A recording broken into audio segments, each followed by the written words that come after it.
கடவுளுடன் காலை வணக்கம்.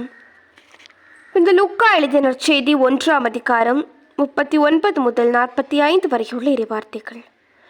அதன்பின் மரியா புறப்பட்டு யூதேய மலைநாட்டில் உள்ள ஓர் ஊருக்கு விரைந்து சென்றார்.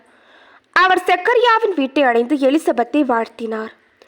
மரியாவின் வாழ்த்தை எலிசபெத்து கேட்டபொழுது அவர் வயிற்றில் இருந்த குழந்தை மகிழ்ச்சியால் துள்ளிற்று. எலிசபெத்து தூய ஆவியால் முற்றிலும் ஆட்கொள்ளப்பட்டார். அப்போது அவர் உரத்த குரலில், பெண்களுக்குள் நீர் ஆசி பெற்றவர், வயிற்றில் வளரும் குழந்தையும் ஆசீர் பெற்றதே. என் ஆண்டவரின் தாய் என்னிடம் வர நான் யார்? வாழ்த்துரை என் காதில் விழுந்ததும் என் வயிற்றினுள்ளே குழந்தை பேறு வகையால் துள்ளிற்று.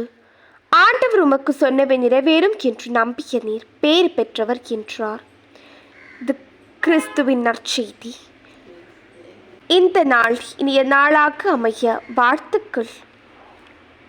பல பல பல புதுமைகள், பெருமைகள், இனிமைகள் இறங்கிய நல்ல நாள், ஒரு நல்ல நாள், நம் தேவன் தந்த நாள். இது நல்ல நாள், ஒரு நல்ல நாள், நம் தேவன் தந்த நாள்.